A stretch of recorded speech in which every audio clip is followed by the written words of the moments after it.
Lipton Tea and Lipton Soup present Inner Sanctum Mysteries, starring Lee Bowman.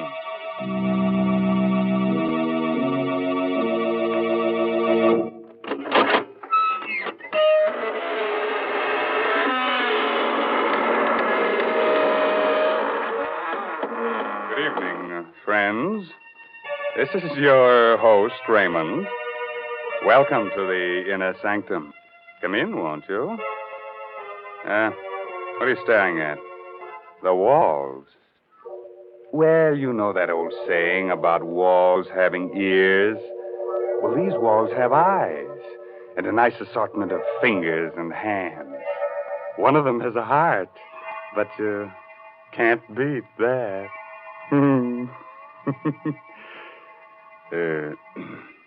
Don't mind me, friends. In my old age, I'm getting to be a bit of a gore. You're getting to be a crotchety old bachelor, that's what. Who said that? Oh, Mary Bennett. Hello. Tell me, Mary, do you think I should get married? You know, I used to have a girlfriend, but she threw me over. She was a vampire. She said I wasn't her blood type. Oh, Mr. Raymond, please, what a silly thing to say. More and more, I'm convinced that what you need is a wife. I'd just love to see the way a wife would handle you. Would you send me a wedding present, Mary? I sure would. I'd send you a big supply of Lipton's noodle soup. You know, I'll bet your wife would appreciate that. My goodness, in the old days, it took a woman all day to make a pot of noodle soup, whereas nowadays it only takes a jiffy. That is, when you use Lipton's noodle soup mix. But Lipton's has got the same homemade taste, believe you me. It's got the same chickeny flavor. Yes, sir, a hot plate of Lipton's noodle soup is a grand welcome home for the whole family.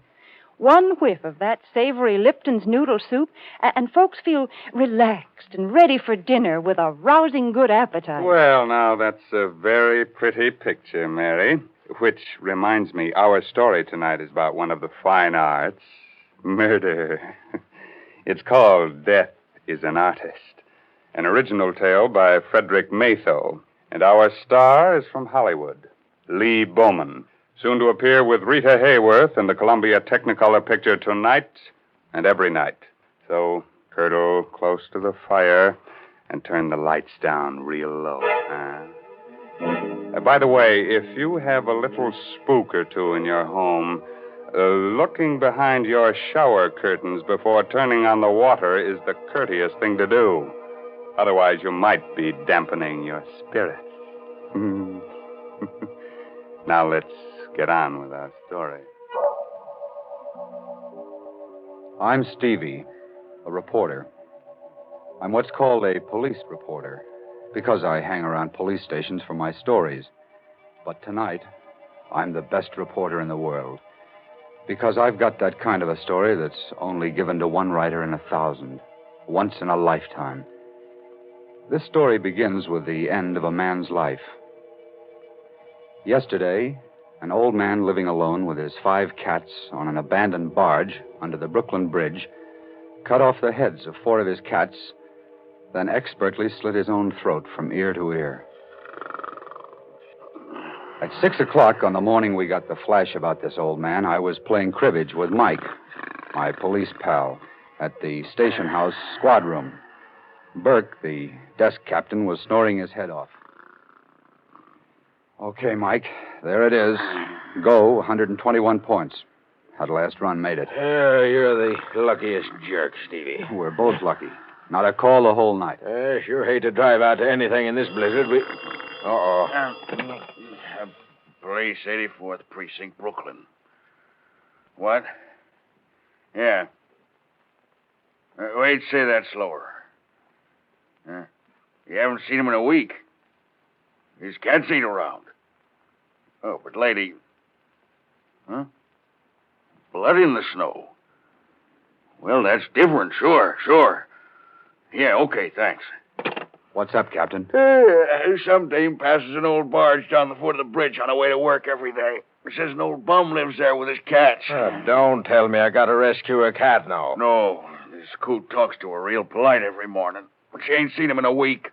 Today she goes to look close like, and finds blood in the snow near the door. So... So we go see. Well, probably went south for the winter, huh? Coming along, Stevie? Yeah, but I don't like it. Burke mentioned cats, and I hate cats. And I hate people who keep cats.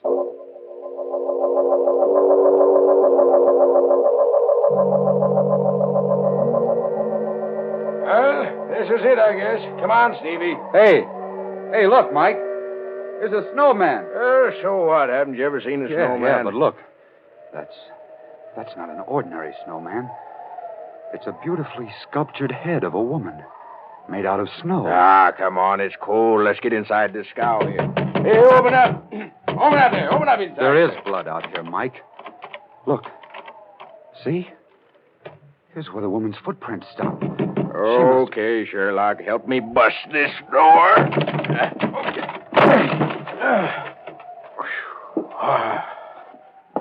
Oh, what's the matter with you? Look on the floor. Holy mackerel. 1, 2, 3, 4 cats with their heads cut off. And another one. Alive.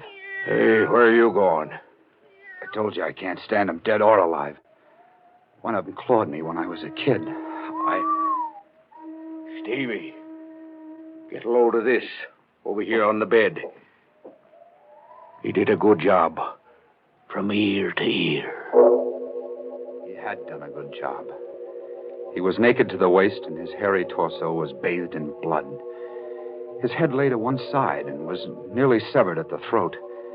His mouth, a strangely sensitive mouth, hung foolishly open in the middle of a matted mass of beard. But it was his eyes that stirred something inside me. They were cold black agates that smoldered with defiance, even in death. They seemed to carry a message only I was meant to see. I turned away and stumbled over a small wooden box. It contained clay fragments. An impulse seized me, and I carried the box outside. What do you want that box of trash for? I'm not sure. I just felt I ought to take it along. Mind? Just junk. These bums collect the screwiest stuff. Come on, I'll drop you off at your paper. You'll get a news beat on this anyhow.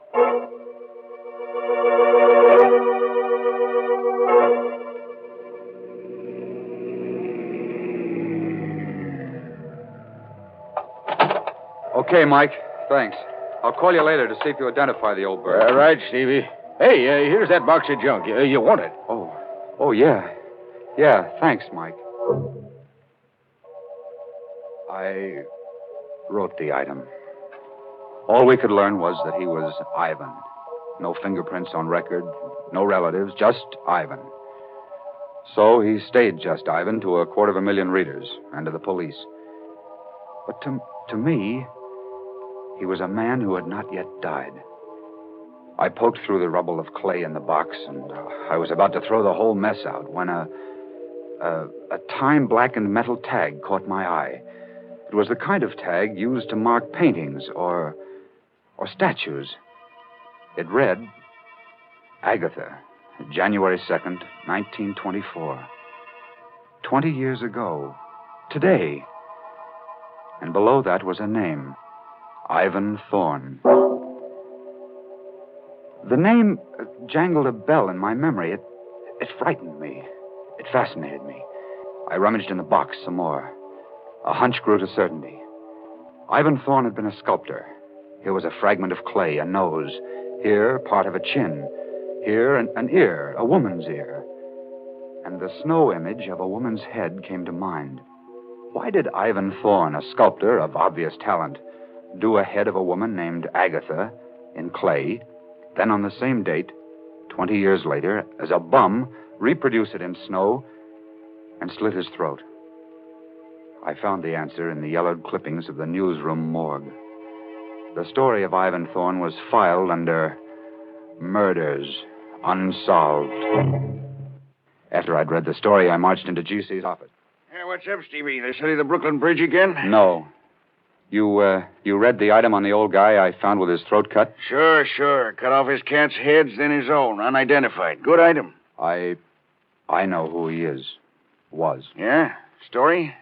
Story. You got time to listen? Shoot. Well, this begins in a sculptor's studio off Washington Square on a stormy night long ago. Ivan Thorne and Agatha, his wife, were having words. For the last time, Agatha. Are you really going through with this divorce foolishness? For the last time, yes. I'm tired of living from hand to mouth. I'm tired of your stupid statues. I'm tired of your stupid cats. I'm tired of you. All right. I'll give you the divorce. You can marry Greg Stevens. He'll give you everything you want. But Horace stays with me. I want custody of the boy. The court will decide that. Agatha, I've been working on that head of you for a year. It's good. I think the museum will... Oh, that thing? It doesn't even come close to looking like me. Of course, that head isn't you. It's what I remember you as when I first met you. Ivan, let go of me. You're hurting me. All right. I'll let go of you. But I'm going to finish that head, Agatha. And you're going to help me. I will not. You'll get your divorce. Only if you agree in writing to pose me one day each month for 6 months. I must finish it. 6 months, hmm? And what about Horace? He's away at school all the time. We'll let the court decide a decent arrangement. All right, Ivan, I'll do that. Give me that pen. Here. I, Agatha Thorne, agree to pose for a sculptured head by Ivan Thorne on the first day of each month for 6 months. Signed, Agatha Thorne. There you are. Now, get out. Get out before I break your neck.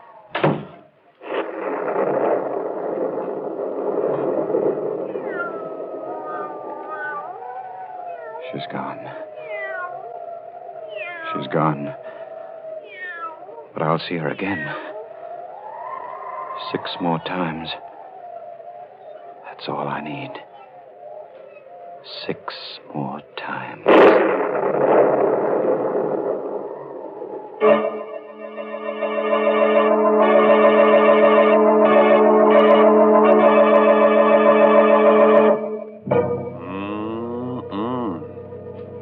Sounds to me like this Ivan guy is working up a neat little catastrophe. Mr. Raymond. Yes, Mary. I got to thinking about that snowman they found. Did you ever make a snowman? Oh, sure, and I cut off his head for a souvenir. Kept it in the icebox over the summer. And you're teasing me, Mr. Raymond. But you know, when I was a child, we used to spend all afternoon making a snowman. And then we'd go in the house for supper with our cheeks red as a frost apple and with a real country appetite. The house was so warm and cozy. Yes, and filled with all the exciting smells of good cooking. You know how children are. They play in the snow and then come in ready to eat you out of house and home. And I've got a grand suggestion for these winter night suppers. Lipton's Noodle Soup Mix. It's such a heartening dish. Thrifty, too. Costs a lot less than canned soups. Yes, Lipton's Noodle Soup just seems to belong to folks young and old who've got a healthy appetite and a yen for homemade chickeny-tasting soup. Mary. Yes, Mr. Raymond? Mr. Bowman is waiting to resume his part of the young police reporter, Stevie. That's right. You remember, Stevie told his editor that Ivan was divorced by his wife, Agatha, 20 years ago, and how the events that followed turned the sculptor into the tired old bum he was when he slit his throat under the Brooklyn Bridge. Well, Stevie, did Agatha get her divorce? Yes, and the court gave her custody of their 6-year-old kid, Horace. She married Greg Stevens, and according to these clippings, she kept her agreement with Thorne. She posed for the head he was doing of her so that he could finish it. The first day of each month for 6 months, huh? Yeah. How'd he take the divorce and losing his kid and all? Beautifully. So everybody thought.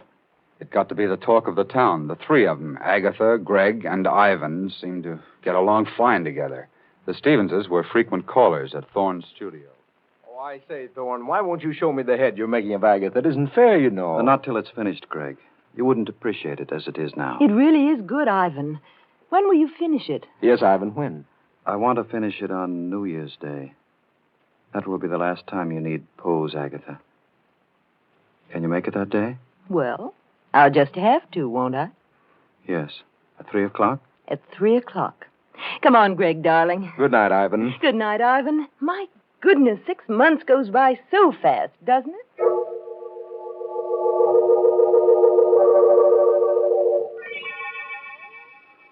6 months. I gave them 6 months. Monday, it's over. Monday is the last day she poses for me. Monday, I'll finish that head. I love her. And for 6 months, 6 centuries, she belonged to that idiot. He took my son from me. You can't hear me, Agatha. Can you? This is you and Clay. You can't hear me. Everybody thinks it's wonderful that Ivan Thorne is such a good sport about it.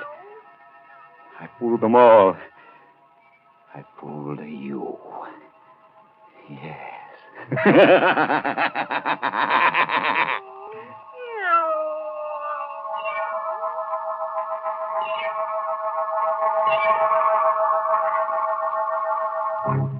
Then he really was out of his mind, Stevie, this Ivan guy. Sure, but with a madman's cunning, he disguised it well. At that point, only his cats knew it, I guess. New Year's Day, 1924, was a howling wintry day. Neighbors later testified to seeing Ivan's massive frame, coat flailing open in the wind, eyes staring, unblinking, as he turned into his building. It was the last time they saw him. In his studio, Ivan kicked his door shut and began talking to Agatha's statue, as he'd gotten into the habit of doing now for some time. I'll set the table by the fire, Agatha, just as we always did. You like that. And I'll set a place for little Horace. Oh, I know you don't want him to come here, but we'll just make believe, huh? Agatha, I must pull myself together. Happy New Year, Agatha. Come in, come in. And the same to you, Ivan. Oh, let me get to that fire quickly. I'm frozen up. Why are you bolting the door? The draft rattles the door. Here, give me a coat. Now, how about a bite? By the fire? Why, Ivan. How quaint. Just like old times, hmm? This is the last time you'll come to pose. Have you minded living up to our agreement? No, Ivan. You've been very decent about it. But tell me, why are you so set on finishing the head you're doing of me? Have you ever seen a human skull, Agatha? Ugly thing. Long after that pretty head of yours becomes a skull, the head I'm making of you will live in ageless bronze. That's why I'm so anxious to finish this work. I see. Well, shall we start, Ivan?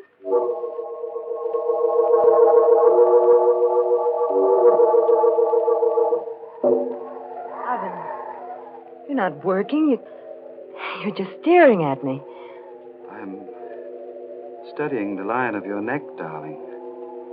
It eludes me. Well, hurry, please. I've sat here for 2 hours now. I'm tired. I'll be finished soon. Then you can rest, darling. Then you can rest. Ivan, you're looking at me as though... Ivan! You've moved your head again, darling. Here, let me show you. There. So. Just like this. Don't move, Agatha. My fingers are loose on your throat. But in a split second, I can sink them into you tight. Like this. Don't... I've loved you more in these few months you've been away from me than I ever did before. I'll always love you. But if I can't have you, no one else can. Ivan, you're mad. You can't do I gave you 6 months with that fool because I wasn't sure. I thought I could get over losing you and the boy. But I can't. We all thought you were... Resigned. No. Even now, I don't know if I want to kill you, Agatha. I'm not sure. No, you don't. You know you don't. Think of Horace.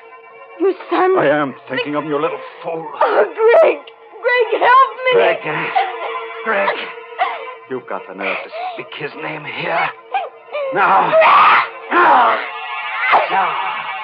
You aren't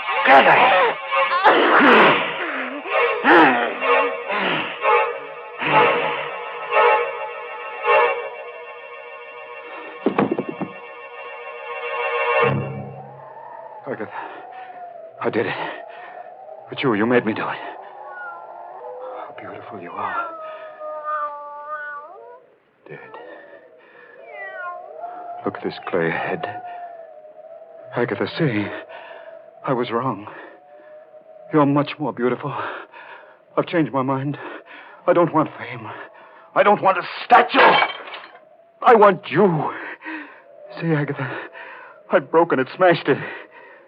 It's Greg Stevens who should die. He did all this to us. I'll go see Greg. That's it. But I must be careful now. I must make Greg suffer. Oh. I have it. Yes. He must know that he, too, has lost Agatha.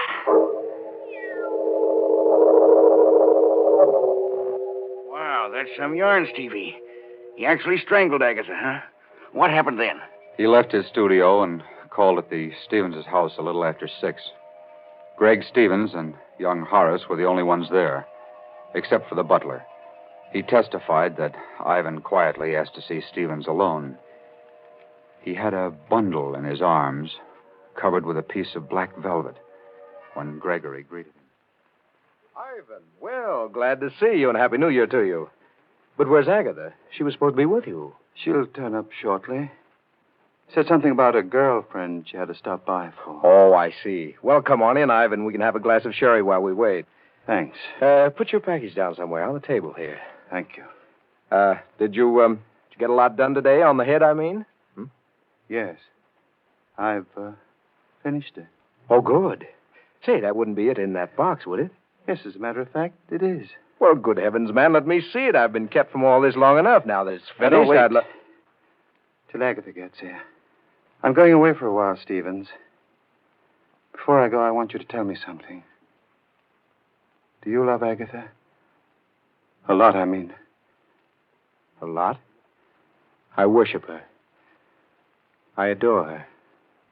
You know what you did to me when you took Agatha and my boy from me? Well, the choice was hers. I'm glad for my sake. I'm sorry for you.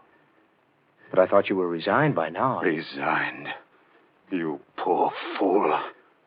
I've lived a life of raging hate for you. Ivan, sit down. You don't have to be sorry for me anymore, Greg. You can start feeling sorry for yourself. Thorne, what are you driving at? Everything comes out even, Greg. Come over here. What's in that box? Come closer, Greg. Here.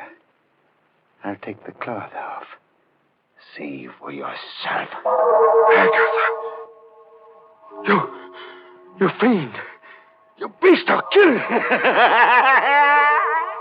Hurts, doesn't it, Greg? Hurts to lose Agatha. Doesn't it? I'll kill you! I'll kill you! Oh, you won't! Get away from me! You won't kill me. I won't kill you. We'll both live to remember. Thorne didn't kill Stevens? No, GC. He knocked him out. They found his footprints in the snow along with the kids. He must have stopped to say goodbye. What a story. He slit his throat this morning as a bum on a barge. Yeah. took his cats with him. The clay fragments I found in that box on the barge were all that was left of the clay head of Agatha. Nobody even found out how he got away or managed to stay hidden for 20 years? No, that's his secret. Well, write it up, stupid. I can't. I won't, G.C. You can't print that story. The devil I can't. Where's this Greg Stevens? Where's Horace the kid? Find him. Greg Stevens died penniless and insane a year later. His kid was raised in an orphan asylum. Well, find the kid. Now, let's see. He'd be about 26 today. Maybe he doesn't know any of these things. What a scoop. Get busy. Look, you can't print this story. Why do you think I didn't write it up and hand it in? I feel sorry for the kid. I was raised in an asylum. A story's a story. What do I have to do? Draw you a diagram, G.C.? Why do you call me Stevie? Well, because your name is Stevens, I guess. And, good heavens. You don't mean... Yes, my name is Stevens. I never use my first name. I don't like it. It's Horace. That's right. You're Horace Stevens. Yes. My father was Ivan Thorne.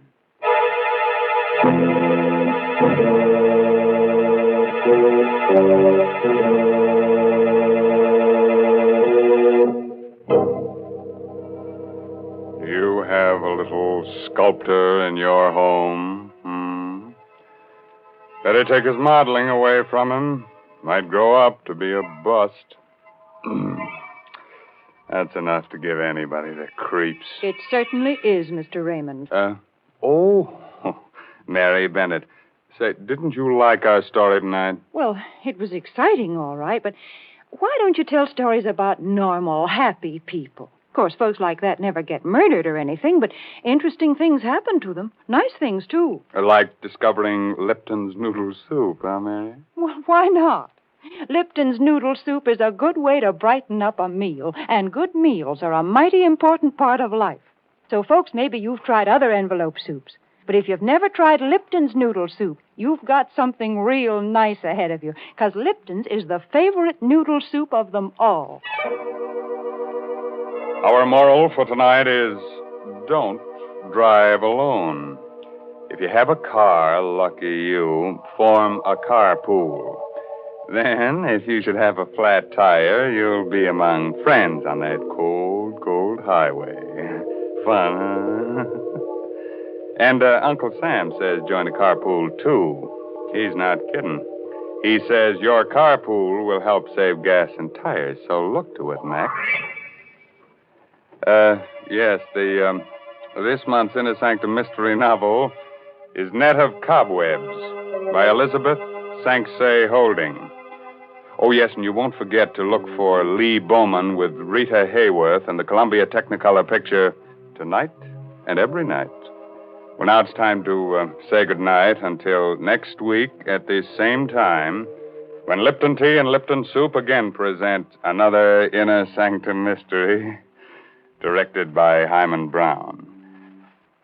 Good night. Pleasant dreams.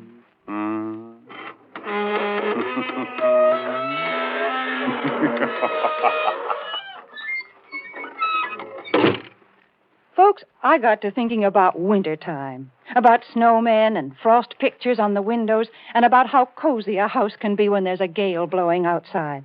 And then I got to thinking about Lipton tea, because a cup of Lipton's, the tea with that brisk flavor, really hits the spot. It's so cheerful and warming. You know, the word brisk, B-R-I-S-K, means that Lipton tea has a fresh, lively flavor. It's never thin or wishy-washy. That's why Lipton's is America's favorite tea. So don't forget to ask for it when you go to the grocery store. And don't forget to tune in next Tuesday night for another Inner Sanctum Mystery.